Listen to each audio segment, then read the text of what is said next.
होशियार हो जाइए, खबरदार हो जाइए। होशियार और खबरदार। मसीही कौम गफलत की शिकार ना रहे। मसीही कौम की बात कर रहा हूं, अन्य जातियों की बात नहीं कर रहा हूं। मसीही कौम गफलत की शिकार ना रहे, धोखे की शिकार ना रहे। इसलिए आज मैंने जो शीर्षक दिया है खुदा के कलाम को, वो है मसीहो आपको डरना चाहिए। अंग्रेजी जुबान में लिखा है, Christian people you must be afraid. You must be afraid.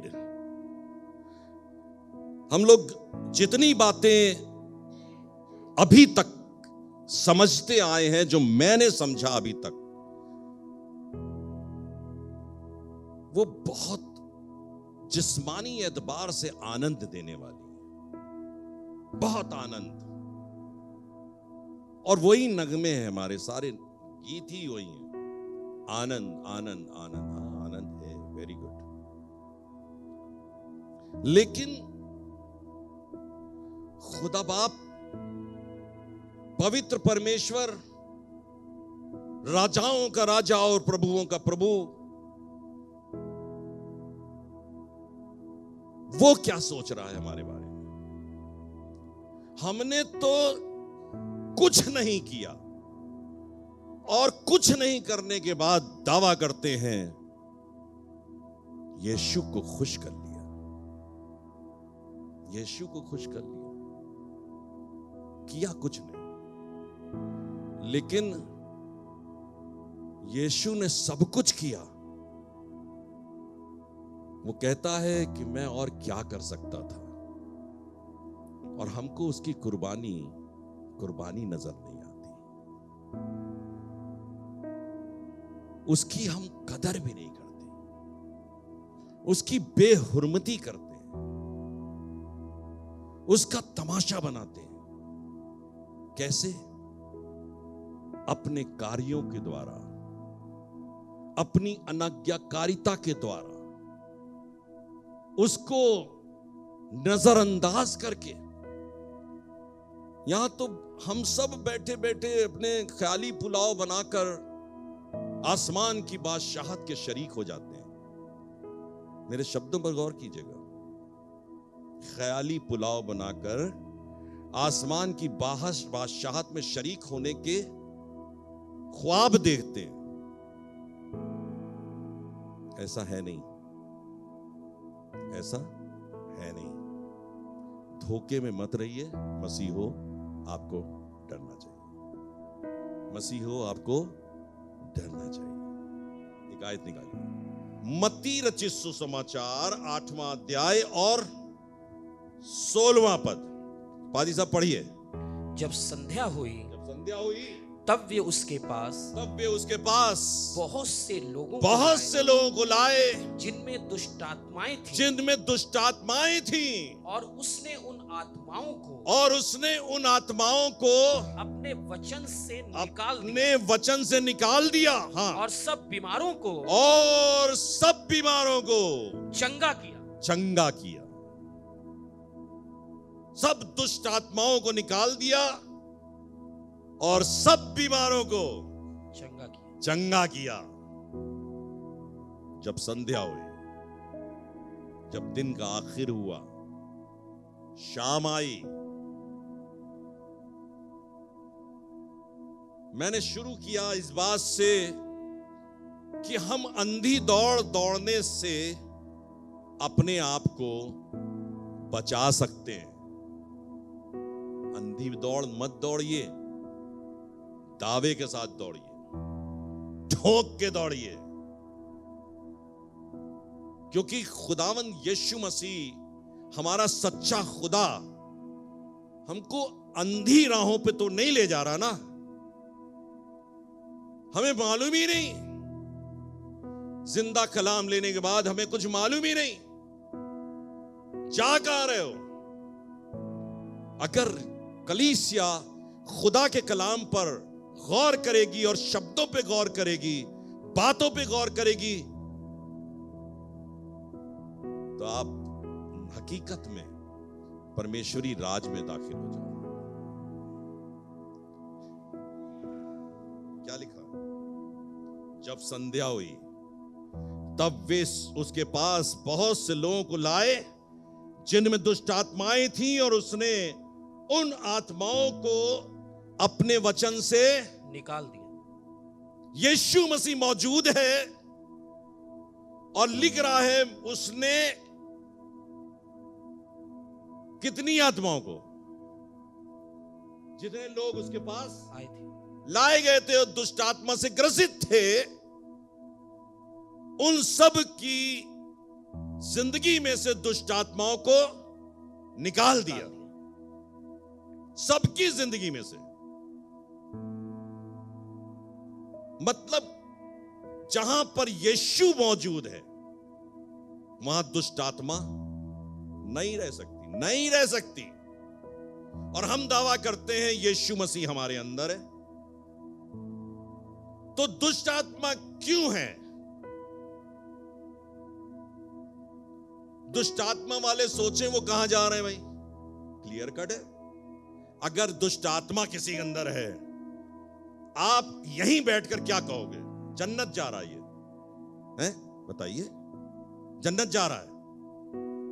क्यों? दुष्ट आत्मा है। दुष्ट आत्मा क्यों? भाई साहब बताइए, दुष्ट आत्मा जन्नत जाएगा ये? तो पहले दुष्ट आत्मा को निकालो, जीवन को सही करो, तब मार्ग बनता है आगे जाने का। कितना साधारण सा सवाल और साधारण सा जवाब। और आज हम लोग बड़े गफलत में, बड़े धोखे में भैया। जन्नत जा रहे हैं, जहन्नम जा रहे हैं, यीशु ग्रहण करेगा कि मुखालिफे मसीह ग्रहण करेगा? कौन ग्रहण करेगा? अरे यही है जवाब, यही है जवाब। क्या? दुष्ट आत्मा से बचो। आगे क्या लिखा है? और सब बीमारों को चंगा किया। कितने बीमारों को? कितने बीमारों को? सब बोलो, कितने बीमारों को? सब बीमारों को। यीशु की मौजूदगी में बीमारी नहीं है। यीशु मसीह की मौजूदगी में बीमारी नहीं है। और उसने कितने बीमारों को चंगा किया? सब बीमारों को चंगा किया। और आज भी कलीसिया के अंदर बहुत से लोग होते हैं, यीशु की मौजूदगी में आते हैं, घर में भी रहते हैं, लेकिन बीमार होते हैं।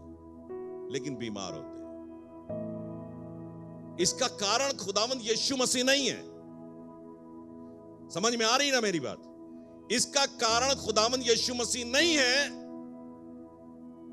खुदावंद यीशु मसीह की सामर्थ तो सबके लिए एक सी है, सबके लिए, सब बीमारों को चंगा किया। लेकिन मत्ती रचित सुसमाचार 13वां अध्याय 58 पद पढ़िए, क्या लिखा है? और उसने वहां उनके अविश्वास के कारण बहुत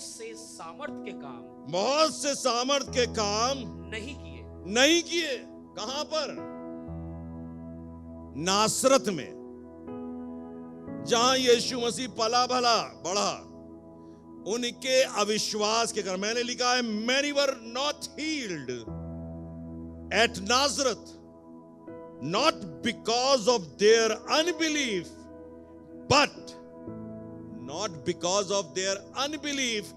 but unbelief limited his power. अविश्वास करता क्या है? अविश्वास करता यह है कि परमेश्वरी सामर्थ को, जो हमारी जीवन के अंदर चंगाई के लिए रिसीव हो जानी चाहिए, उसको रोक देता है। क्या रोक देता है? अविश्वास रोक देता है। अब परमेश्वरी कार्य हमारे जीवन में नहीं हो पाते, लेकिन खुदावंद यीशु मसीह चाहता है हम में से हर एक शख्स दुष्ट आत्मा से रहित और बीमारी से रहित रहे। ये उसकी इच्छा है, ये उसकी मर्जी है। जहां यीशु है वहां दुष्ट आत्मा नहीं है, जहां यीशु है वहां बीमारी नहीं है। जवाब मिला होगा थोड़ा बहुत। जहां यीशु है बीमारी। अभी बुजुर्ग 82 साल की महिला इस बात को बता रही थी। जहां यीशु है, जहां यीशु का ख्याल है, जहां यीशु मसीह की तबीयत है, जहां यीशु की मौजूदगी है, एक सोते से 2 किस्म का पानी नहीं निकलता, या तो मीठा या खारा। और मैं ये एग्जामिनेशन का हल बता रहा हूं। अपने आप को तौलिए, समझिए कि हम कहां पर हैं और कहां जा रहे हैं। हम दावा कैसे करते हैं भाई? खुदा के कलाम में लिखा हुआ है, खुदा बाप ने अपने कामों को पूरा किया। और ध्यान दे के सुनिएगा, मत्ती रचित सुसमाचार उसके 8वें अध्याय के 17वें पद के अंदर पढ़िए। इसी में यहां क्या लिखा है? ताकि वो वचन यशायाह भविष्यद्वक्ता के द्वारा कहा गया था, भविष्यद्वक्ता के द्वारा कहा गया था, वो पूरा हो। क्या हो? वो पूरा हो। कब पूरा हो? ये जो ऊपर 16वीं आयत पढ़ी है, 16वीं आयत पढ़ी है ना, उसने सब दुष्ट आत्माओं को निकाल दिया और सब बीमारों को चंगा किया, ताकि वो वचन जो भविष्यद्वक्ता यशायाह के द्वारा कहा गया था पूरा हो। हाँ, उसने आप हमारी दुर्बलताओं को ले लिया, उसने आप हमारी दुर्बलताओं को ले लिया और हमारी बीमारियों को उठा लिया। हालेलुया। उसने हमारी दुर्बलताओं को ले लिया और हमारी बीमारियों को उठा लिया। दुर्बल हैं हम भी, बीमार हैं अब भी।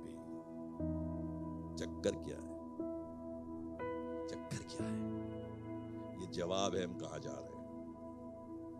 ये जवाब है हम कहां जा रहे हैं। मैंने शुरुआत की थी, मैं इसको सबके लिए कह रहा हूं, अपने लिए कह रहा हूं, इंटरनेट पे मौजूद सबके लिए दावे के साथ कह रहा हूं। उसने हमारी दुर्बलताओं को ले लिया और हमारी बीमारियों को उठा लिया। यशायाह नबी की पुस्तक उसके 53 अध्याय के 4 पद में क्या लिखा है? यही भविष्यवाणी जो यशायाह के मार्फत कही गई लिखा हुआ। पढ़िए, हाँ पढ़िए जोर से। निश्चय उसने हमारे रोगों को सह लिया। Are you with me? क्या आप मेरे साथ हैं? सुन रहे हैं ना क्या कह रहा हूं? निश्चय उसने हमारे रोगों को सह लिया। कहां से शुरू हुआ? निश्चय। Any doubt? कोई शक, कोई शुबा? निश्चय उसने हमारे रोगों को सह लिया। रोग मतलब डिजीजेस। उसने हमारे रोगों को सह लिया और हमारे ही दुखों को उठा लिया। हमारी पीड़ाओं को, हमारी निर्बलताओं को उठा लिया। आज हम लोग पीड़ित हैं, आज हम लोग दुर्बल हैं, आज हम लोग बीमार हैं। ये क्या है भाई? निश्चय उसने, और हम इस बात को प्रचार करते और कभी नहीं सोचते इस बात के ऊपर कि निश्चय उसने हमारे दुखों को उठा लिया। और तभी तो खुदा के कलाम में एक आयत लिखी, बहुत अच्छी सी, सुंदर सी, और लिखा हुआ है कि तुम्हारा उठना बैठना। यहां कोई स्पिरिचुअलिटी की बहुत ज्यादा बात नहीं हो रही, यहां शरीर की बात हो रही, शरीर जिस्म की। तुम्हारा उठना बैठना, चलना फिरना इस बात को दिखाए कि तुम परमेश्वर के चेले हो, तुम उसके चेले हो। तुम्हारा उठना बैठना, और तुम्हारा उठना बैठा ऐसा है, लागर हो, बीमारियों से ग्रसित हो, दुष्ट आत्माओं से ग्रसित हो, तमाम किस्म की बीमारियों ने हमको घेर रखा है चारों तरफ से। तभी मुझे याद आ रहा है खुदा के कलाम की बात जो मैंने प्रचार की थी, बुलाए हुए तो बहुत हैं, चुने हुए थोड़े। इतना बड़ा इजराइल देश, इतनी बड़ी यहूदी कौम, इतने ढेर सारे लोग, उसके बेटे बेटियां, और मैंने बताया इस बात को, एक फरिश्ता आसमान से आया, प्रकाशित वाक्य का जिक्र है, एक फरिश्ता आसमान से आया और चारों दिशाओं के फरिश्तों को रोक दिया और उनको कहा कि जब तक परमेश्वर के चुने हुए लोगों के माथे के ऊपर निशान न लगा दिया जाए तब तक तू किसी की हानि ना करना। कितनों पे लगाया? कितनों पे लगाया? कितने थे वो? 1,00,000। बड़ी भारी कौम, बड़ी भारी कौम, और उस कौम के बाशिंदे दुनिया के अंदर फैले हुए, दुनिया के अंदर, और वहां से 1,44,000 पादी। जब धर्मी ही कठिनाई से बचेगा तो बेदीनों का, बेदीन मतलब अविश्वासियों का क्या ठिकाना। जो उसकी आज्ञा का उल्लंघन करते हैं उनका क्या ठिकाना। और यहां लिखा हुआ है, निश्चय उसने हमारे रोगों को सह लिया और हमारे ही दुखों को उठा लिया। हमारे दुखों को उठा लिया। मैं इसको सोच रहा था, मैंने कहा हमारे क्या रोगों को सह लिया और दुखों को उठा लिया। ये सह लिया और उठा लिया, ये क्या है? सह लिया का क्या मतलब है और उठा लिया का क्या मतलब है? मैंने लिखा है himself took and bear। took, पहला शब्द took, took मतलब उठा लेना, और bear मतलब बर्दाश्त कर लेना। उसने बर्दाश्त कर लिया। himself took and bear, both the words bear, the idea, removal। ये दोनों चीजें इस बात को बताती हैं कि जब उसने आपके बोझ को, आपके दर्द को सह लिया तो वो दर्द आपका नहीं रह गया, वो यीशु का हो गया। वो दर्द आपका नहीं है, वो यीशु का है।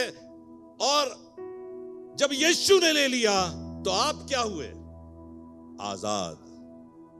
अब आपके पास कोई दुख नहीं, आपके पास कोई पीड़ा नहीं, आपके पास कोई कष्ट नहीं। वो कहता है मैंने तुम्हारे दुखों को और तुम्हारे कष्टों को उठा लिया है। He himself took all the debt of sin and sickness and carried it as his own। और उसने ऐसे सह लिया हमारे दुखों को, दर्द को, जैसे कि ये उसका अपना दर्द है, ये उसकी अपनी पीड़ा है, ये उसका अपना कष्ट है। ये अब आपका कष्ट नहीं रह गया। एक आयत हम लोग अक्सर बोलते हैं, उसके मार खाने से हम चंगे होते हैं। उसके मार खाने से हम चंगे होते हैं। उसने मार खाई और हम चंगे हुए। तो मार तो खाई है, लेकिन चंगे तो आज भी नहीं हुए। चंगे तो आज भी नहीं हुए। इसका मतलब क्या हुआ? अब इसको समझने की कोशिश कीजिएगा। इसका मतलब यह हुआ कि अभी तक हमने यीशु को जैसा वो था, जो है, हमने ग्रहण नहीं किया है। ये निश्चय है। और इसीलिए मैंने कहा मसीहो आपको डरना चाहिए। खुदा के लोगों, आपको डरना चाहिए। Christians people, you must afraid of God. तुम्हारे अंदर से, तुम्हारे भीतर में से हकीकत यह है, हमारा परमेश्वर इतना प्रेमी है। मैं कल अपने घर में भी इस बात का बयान कर रहा था अपने बच्चों के साथ। हमारे सारे बच्चे आए हुए थे वोट डालने के लिए। मैं उनसे कह रहा था हमारे लोगों के अंदर इतना अनुग्रह, बाप रे बाप, यीशु ने सलीब पर जान दे के हमें बचा लिया। ये बचा लिया भैया, बचा लिया, लेकिन बचे नहीं हो, क्योंकि जब तक तुम उसको उसके तरीके से ग्रहण नहीं करोगे, मामला गंभीर है, मामला खटाई में है। इसलिए मैं चाहता हूं जब इस दुनिया को छोड़े तो दावे के साथ कह सकें कि हम जाएंगे यीशु के साथ, हम जाएंगे यीशु के पास, हम जाएंगे यीशु की गोद में। और उसने, खुदा ने हमको अंधी दौड़ दौड़ने के लिए नहीं दिया है। अंधी दौड़ तो फिर दुनिया दौड़ रही है। मैं इस पे सोचता था, मैंने कहा हम दूसरों को बहुत अंधविश्वासी कहते हैं, मसीही लोग अन्य जातियों को अंधविश्वासी कहते हैं। आप क्या हो? आप क्या हो बताइए? अंधविश्वासी। वो अंधविश्वासी, हम अंधविश्वासी नहीं। अरे हम भी तो उन्हीं में के हैं, हम भी तो उन्हीं की सी चाल चल रहे हैं। हम में उनमें फर्क कितना है? आपके नाम के आगे लिखा जाता क्रिश्चियन, उनके आगे उनका जैसा। लेकिन ये किसी बात की कोई गारंटी नहीं है ये क्रिश्चियन खुदावंद को ग्रहण योग्य। कुछ एक बड़ी उम्दा बातें आपको बताने जा रहा हूं, ध्यान देके सुनिएगा। और यीशु ने आपके हमारे अपराधों को अपने ऊपर ले लिया। कैसे ले लिया? क्या मैंने बताया? जैसे ये उसका अपराध है, ये उसका अपना अपराध है, उसने ले लिया। और लेवी व्यवस्था की पुस्तक पढ़िएगा और उसके 5वां अध्याय पहला पद। यदि कोई साक्षी होकर, यदि कोई साक्षी होकर ऐसा पाप करे, ऐसा पाप करे कि शपथ खिलाकर पूछने पर भी, और शपथ खिलाकर पूछने पर भी कि क्या तूने ये सुना अथवा जानता है, या ये सुना अथवा जानता है, और वो बात प्रकट ना करे, तो वो बात प्रकट ना करे, तो उसको अपने अधर्म का भार, उसको अपने अधर्म का भार उठाना पड़ेगा। उठाना पड़ेगा। क्या है ये? यहां पर कोई और दिखाई नहीं पड़ रहा, यीशु दिखाई पड़ रहा है मुझे, यीशु मसीह दिखाई पड़ रहा है। अब देखिए, अब मैंने जवाब दिया है, अब पढ़िए इस बात को। और यदि कोई साक्षी होकर, वो हमारा साक्षी हो गया, कौन? यीशु मसीह। यीशु मसीह हमारा गवाह हो गया। खुदावन तख्त अदालत पर मौजूद है, उसका बाप तख्त अदालत पर मौजूद है, और वो कह रहा है इसने अपराध किया है, ये अपराधी है, ये गुनहगार है। यीशु मसीह कह रहे नहीं नहीं, वो अपराधी नहीं है, वो अपराधी नहीं है, मैं अपराधी हूं। कौन अपराधी है? मैं अपराधी हूं, मैंने अपराध किया। उसने हमारे अधर्मों को किसके ऊपर उठा लिया? अपने ऊपर उठा लिया। ये अपराधी नहीं है। यदि कोई साक्षी होकर ऐसा अपराध करे कि शपथ, अब आप कह रहे सच बोल रहे हो, सच बोल रहे हो कि हाँ मैं सच बोल रहा हूं। लिखा हुआ है शपथ खिलाकर भी पूछने पर कि क्या तूने ये सुना, क्या ये तूने सुना अथवा जानता है। अरे जानता ही अपराधी है। हाँ आगे बढ़िए। और वो बात प्रकट ना करे, तो यीशु बात प्रकट उसके सामने नहीं कर, नहीं नहीं इसने नहीं किया मेरे बाप, तो क्या होगा? तो उसको अपने अधर्म का भार उठाना पड़ेगा। उठाना पड़ेगा। उसको तो कोड़े लगेंगे, उसको तो मार पिटेगी, उसको तो सलीबी मौत दी जाएगी। और हमारे ही अपराधों के कारण वो मारा गया, हमारे ही अपराधों के कारण वो घायल किया गया। और उसने क्या किया था?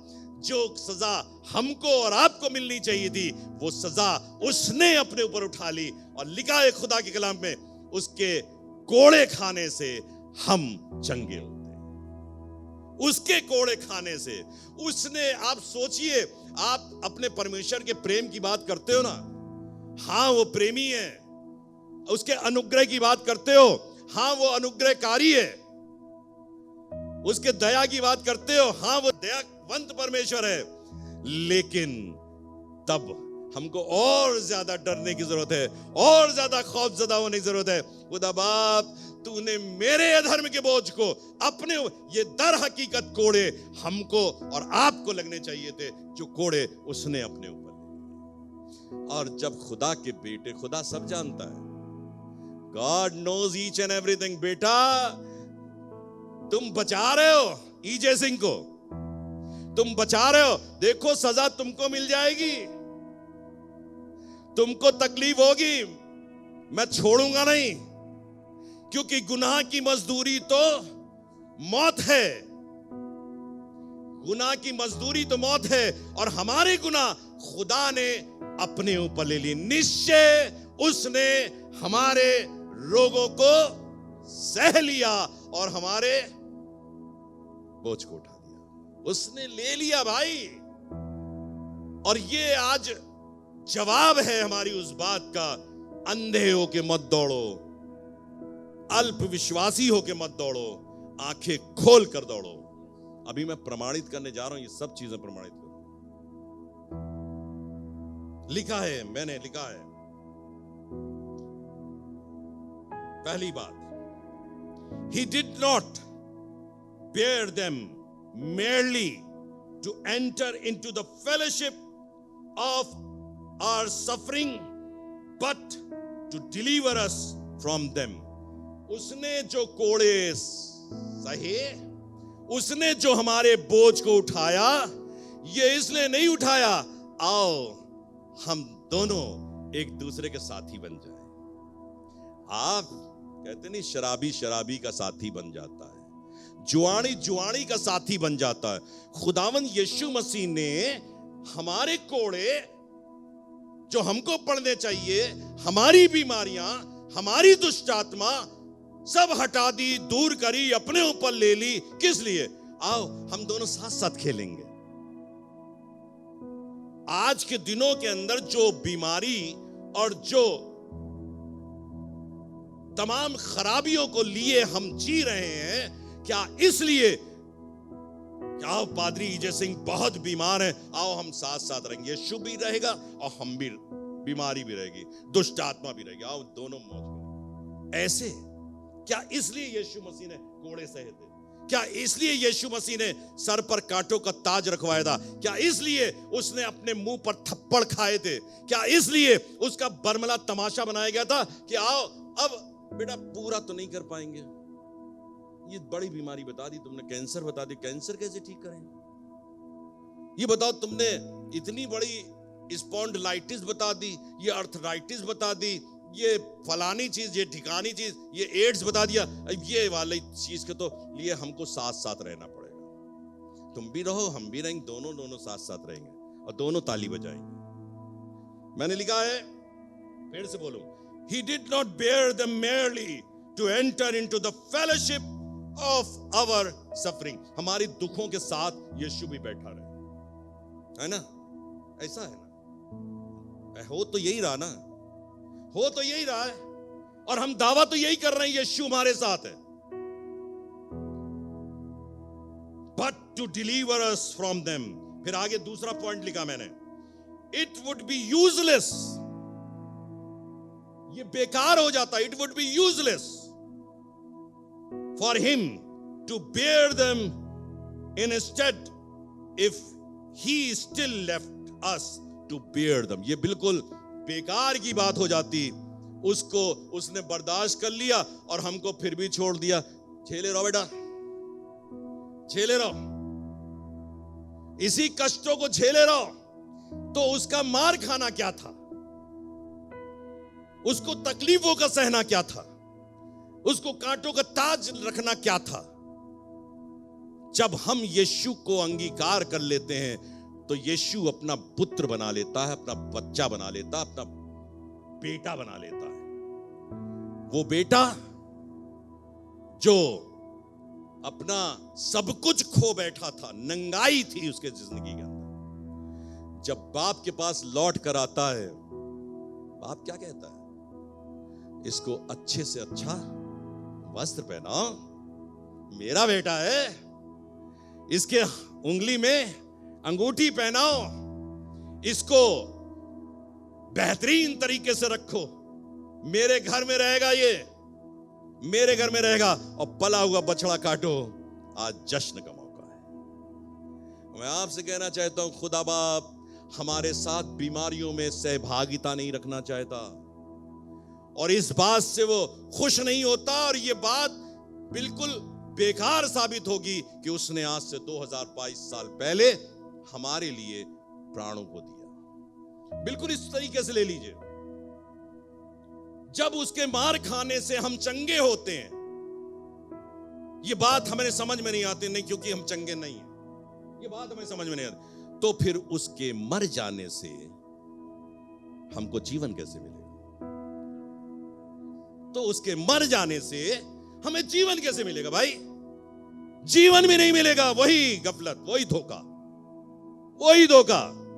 तो जब मर जाने से हम आसमान में पहुंच जाते हैं, तो कोड़े खाने से चंगे भी हो जाते, तो कोड़े खाने से चंगे भी हो जाते। तीसरी बात, naturally sins were born, but so were all sickness and diseases and all evil which sin brought into the world. Our actual diseases borne by Christ along with sin. Naturally, स्वाभाविक तौर पर उसने हमारे पापों को उठा लिया। हम पापों को उठाने की बात तर्क संगत करते हैं, लेकिन बीमारी की उठाने की बात तर्क संगत नहीं करते। जब हमारे पापों को उसने उठा लिया, नेचुरली सिंस वर बोर्न, उसने उठा लिया। उठा लेना का मतलब, या मैंने ऊपर पढ़ा था, क्या था? उठा लिया और सह लिया, दोनों चीजों का मतलब है रिमूवल, हटा देना। जब हटा देना तो कुछ भी नहीं रह जाता अब आपके पास, तब आपके पास बीमारी नहीं रह जाती, पाप नहीं रह जाता। Naturally sins were born but so were all. जब उसने गुनाहों को उठा लिया तो उसने हमारे बीमारियों को, हमारे दुखों को, इनको उठा लिया। अवर एक्चुअल डिजीजेस, अवर कौन सी diseases? Actual, arthritis, spondylitis, heart की प्रॉब्लम, लीवर की प्रॉब्लम, लंग्स की प्रॉब्लम, किडनी की प्रॉब्लम, पैरों की समस्याएं, खोपड़ी की प्रॉब्लम, ये उठे, उसने उठा लिया। Removed, he has removed. जिस तरीके से पाप उसने हमारे जीवन से हटा दिया, उस तरीके से बीमारियों को भी। ये परख है आज हम कहां जा रहे हैं। चौथी बात मैंने लिखी है, he brought us the complete redemption of body as well soul. उसने क्या किया? हमारे बॉडी को, हमारे जिस्म को, हमारी आत्मा को पूर्ण रूप से छुटकारा दिया है। यही तो नमूना है जो हमारे लिए खुदा ने रखा है कि आप दुनिया में दिखाओ, जाओ दिखाओ अपने आप को, जाओ दिखाओ। कोड़ी जब पाक साफ हुआ, खुदावंद यीशु मसीह ने क्या कहा? जाओ अपने ताई याजकों को दिखाओ, अपने ताई याजकों को दिखाओ। जब बीमारी दूर करी किसी भी शख्स की, तो खुदावंद यीशु मसीह ने क्या कहा? जा बेटी सलामत चली जा, अब से पाप, मतलब क्या है? पाप ही है जो बीमारी को लाता है। समझ में आ रहा है? सुनाई, समझ में आ रहा है? बीमारी हमारा पाप है, हमारे अपराध हैं जो हमारे अंदर, शरीर के अंदर कष्टों को लेकर आते हैं। Be of good cheer. अब मैं कह रहा हूं, खुश हो जाइए, आनंदित हो जाइए। बड़े कष्ट दिए मैंने इतनी देर में आपको, सब लोग देख रहे होंगे, मर गए। मर गए आज तो नहीं। Be of good cheer. रोमियो 8:11 पढ़िए। रोमन्स 8 चैप्टर 8वां अध्याय 11वां पद देखिए क्या लिखा हुआ है। यदि उसी का आत्मा यदि उसी का आत्मा जिसने यीशु को मरे हुओं में से जिलाया जिसने यीशु को मरे हुओं में से जिलाया तुम में बसा हुआ है। क्या लिखा है? यदि यीशु का आत्मा, क्या है यीशु का आत्मा? पवित्र आत्मा। यीशु का आत्मा क्या है? पवित्र। और शुरुआत कहां से कर दी भैया पादी साहब? यदि देयर इज एनी डाउट है। अब यही डाउट आपको क्लियर करना, अपना, हमको और आपको और दुनिया के तमाम देखने वालों और सुनने वालों को यही डाउट क्लियर करना है। यदि तुम में किसका आत्मा है? यीशु का। उसका आत्मा है जिसने यीशु को मरे हुओं में से जिलाया। जिसने मरे हुए में से जिलाया। हाँ चलिए। तो जिसने मसीह को हाँ मरे हुओं में से जिलाया हाँ वो तुम्हारी नश्वर देहों को भी मरणहार देहों को भी अपने आत्मा के द्वारा अपने आत्मा के द्वारा जो तुम में बसा हुआ है जो तुम में बसा हुआ है जिलाएगा। जिलाएगा। Yes. मसीह का आत्मा जो तुम में बसा हुआ है, जिसने तुम्हारी मरणहार देहों को जिलाया, वो एक दिन तुमको क्या करेगा? जिलाएगा। खुश हो जाइए। और आज दुनिया खुशी इस बात में, आज खुशी इस बात में कि मसीह का आत्मा हमको जिलाएगा।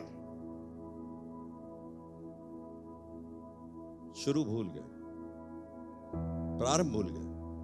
प्रारंभ क्या था? यदि खुश हो रहा समाज, तभी तो बुलाए हुए बहुत है, चुने हुए थोड़े हैं। समझ ही नहीं आ रहा, समझ ही नहीं आ रहा कि आज हालत इतनी खस्ता क्यों है? क्योंकि यदि इफ हमको रोज अपने आप को जांचने, यही तो कह रहा खुदा कलाम, अपने आप को जांचो और परखो आया तुम उसमें हो कि नहीं। जांचो परखो, तो जांच तुम परख इसी से रहे हैं कि वो जिलाएगा, वो जिलाएगा। यदि कहीं नहीं रहे।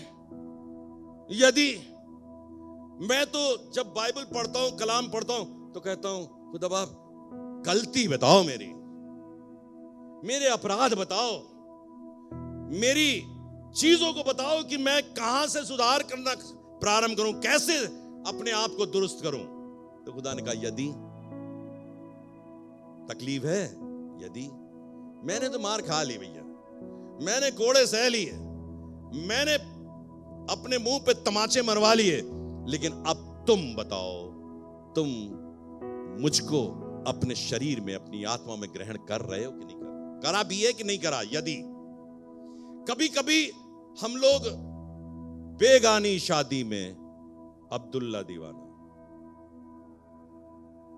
खुश है, फिजूल में खुश है, खुशी का कोई कारण नहीं समझ में आता, लेकिन खुश है।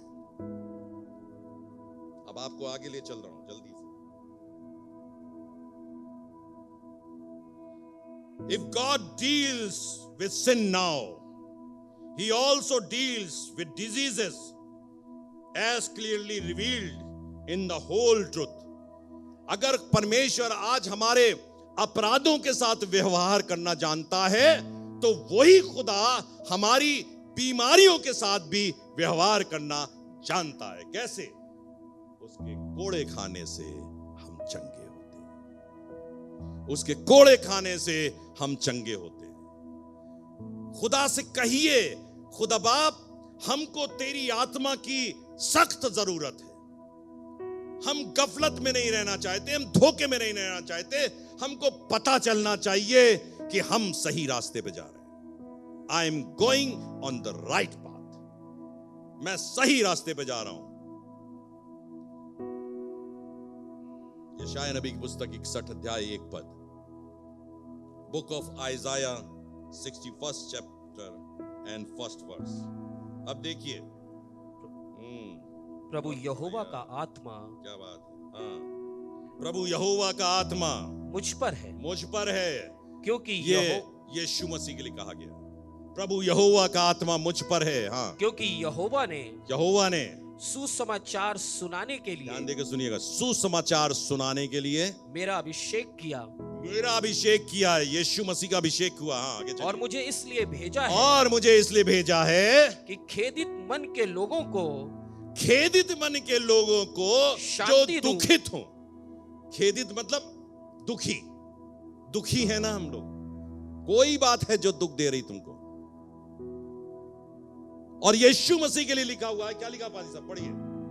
प्रभु यहोवा का आत्मा मुझ पर है, प्रभु यहोवा का आत्मा मुझ पर है, क्योंकि यहोवा ने सुसमाचार सुनाने के लिए मेरा यहोवा अभिषेक ने किया, सुसमाचार सुनाने के लिए मेरा अभिषेक किया, और मुझे इसलिए भेजा और है, मुझे इसलिए भेजा है कि खेदित मन के लोगों खेदित को मन के लोगों को शांति दूं। शांति दूं। अगर दुखी हो तो शांति मिलेगा। खेदित मन वालों को शांति दूं, और आगे, कि बंदियों के लिए, और बंदियों के लिए, स्वतंत्रता का, कौन जो कैद में है, बंदियों के लिए स्वतंत्रता का, स्वतंत्रता का, बंदियों के लिए स्वतंत्रता का, और कैदियों के लिए, और कैदियों के लिए छुटकारे का प्रचार करूं। छुटकारे का प्रचार करूं। अब बताइए, किसी कैदी को छुटकारा मिल जाए तो जो छुटकारा देने वाला कहे, आओ हम दोनों जेल में रहेंगे, आओ हम दोनों, अब छुटकारा मिल गया, अब दोनों दोस्त जेल में, ऐसे छुटकारा होता। यह है कैद खाने से छुटकारा। नहीं, छुटकारा कैसे होता? अंदर गया, कहते तुम बाहर आ जाओ, आओ बाहर आओ। कैदियों के लिए छुटकारे का, और बंदियों के लिए स्वतंत्रता का। नाउ यू आर फ्री, आप स्वतंत्र हो। अब आप कोई प्रॉब्लम नहीं। मैंने सारे कष्टों को अपने ऊपर ले लिया।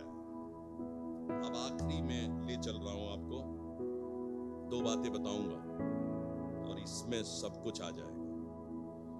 मैंने लिखा है इनफॉर्मिटी, मतलब जो मैंने पहले पढ़ा, जो दुर्बलता, वो हमारे दुर्बलताओं को लेने के लिए आया, उसे कहते हैं इनफॉर्मिटी।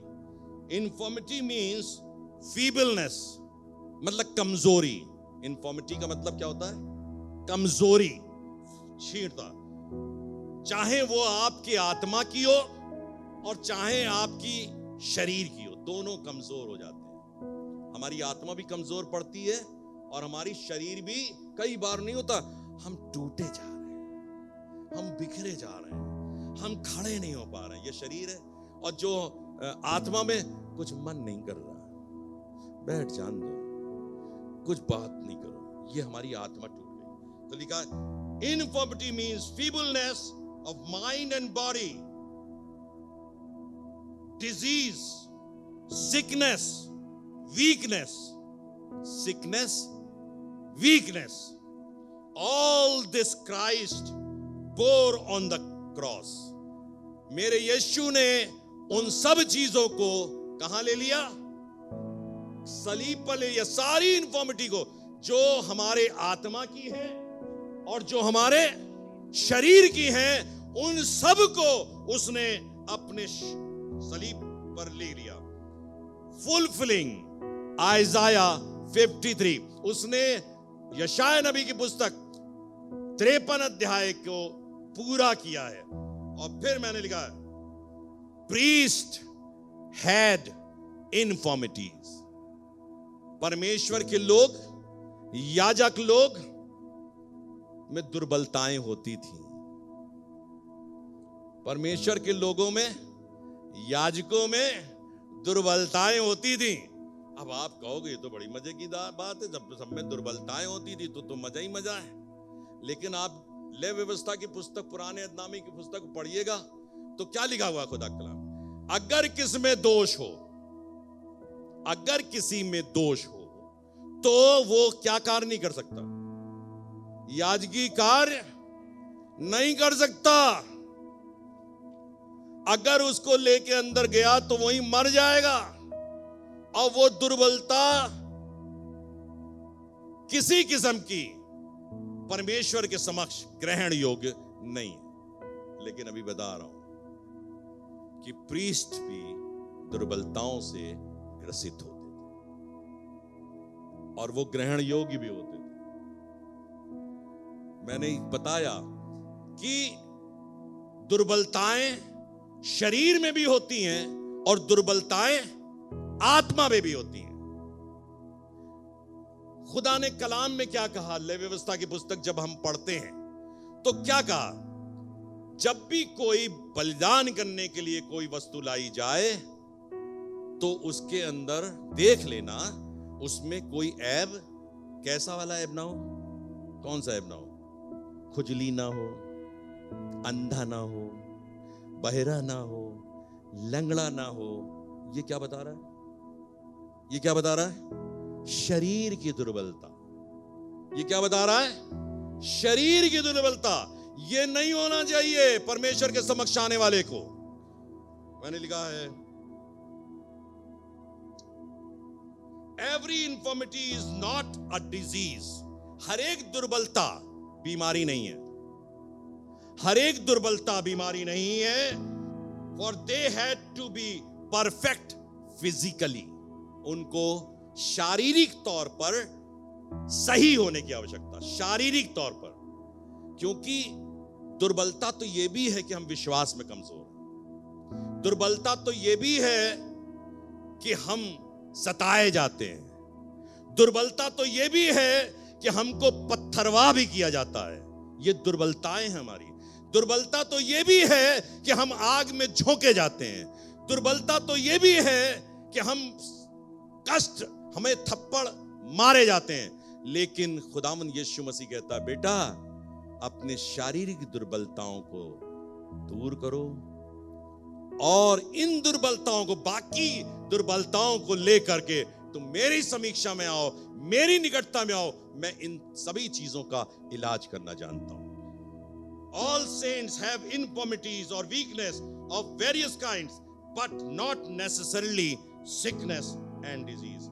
आगे आखिरी पद पढ़ाऊंगा, 2 कुरिन्थियों और उसका 12वां अध्याय और उसका 7वां पद। यहां से ये वाला जो मैंने अभी बयान किया कि हमारे शरीर के अंदर कोई भी दुर्बलता पाई नहीं जानी चाहिए, इसके लिए हमको रोज परमेश्वर के पास बैठना पड़ेगा, कहना पड़े, खुदा बाप हमें ठीक करिए, हमारा इलाज कीजिए, हम आप पे विश्वास करते हैं। देखिए क्या लिखा, पढ़िए। इसलिए कि मैं प्रकाशनों की बहुतायत से, इसलिए कि मैं प्रकाशनों की बहुतायत से भूल ना जाऊं, अरे कहीं भूल ना जाऊं। हाँ, मेरे शरीर में एक कांटा चुभाया गया, मेरे शरीर में एक कांटा चुभाया गया है, अर्थात शैतान का एक दूत कि हाँ, मुझे घूंसे मारे, मेरे घूंसे मारे, ताकि मैं भूल ना जाऊं। इसके विषय में मैंने प्रभु से 3 बार विनती करी कि मुझसे ये दूर हो जाए, पर उसने मुझसे कहा, मेरा अनुग्रह तेरे लिए बहुत है। कांटा चुभाया गया। कांटा क्या था? कांटा के ऊपर बड़े भिन्न भिन्न विचार हैं। कोई कहते काना था, वो पौलुस काना था, और मैं बता रहा हूं कि शारीरिक दुर्बलता वाला याजक नहीं हो सकता। उसके अंदर शारीरिक दुर्बलता थी नहीं। जब परमेश्वर ने औंधे मुंह से गिराया था, मार के उसमें दमिश्क के रास्ते पर, तब वो थोड़ी देर के लिए धुंधली आंखें हो गई, दिखाई नहीं पड़ रहा था। लेकिन जब खुदा का खादिम उसके ऊपर हाथ रखता है तो कहता है, पौलुस है शाऊल, देखने लग। खुदा के खादिमों को बीमार नहीं होना चाहिए, बिल्कुल क्लियर बात। बीमार नहीं होना चाहिए, दुर्बल हो सकते हैं, दे कैन बी दुर्बल, इन्फॉर्मिटी आ सकती है, लेकिन बीमार नहीं। अगर आप परमेश्वरी राज में दाखिल होने का दावा डंके की चोट पे करना चाहते हो तो सबसे पहले अपनी बीमारी के लिए इलाज करो, और बीमारी का इलाज यीशु के पास है। उसके कोड़े खा लिए और चंगाई मिलेगी। अगर नहीं मिल रही है तो खुदा से कहो, खुदा बाप मेरी कमी को दूर कर, मेरी कमी दूर कर, क्योंकि तूने कहा है जो शख्स मेरे पास आएगा मैं उसको हरगिज ना लौटाऊंगा। वो नहीं लौटाता। आज क्यों लौट रहे हैं मसीही लोग? हम लोग क्यों लौट रहे हैं? बीमारी के लिए दुआ पे दुआ, दुआ पे दुआ, दुआ पे दुआ कर रहे हैं, फिर भी लौट रहे हैं। क्यों लौट रहे हैं? उनके अविश्वास के कारण। खुदावंद यीशु मसीह भी नासरत में अचरज के काम नहीं कर पाया। मारा गया, लेकिन अचरज के काम नहीं कर पाया।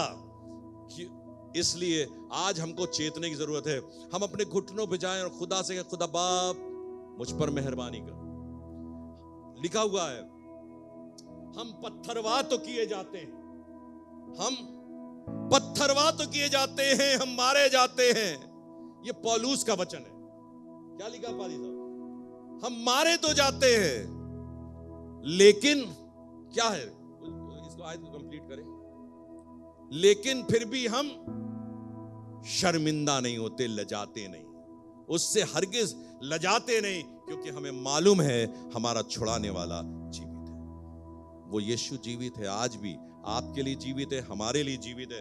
पौलुस के लिए लिखा, मैंने आखिरी सेंटेंस बोल रहा हूं। Paul had infirmities. पौलुस के पास दुर्बलताएं थीं।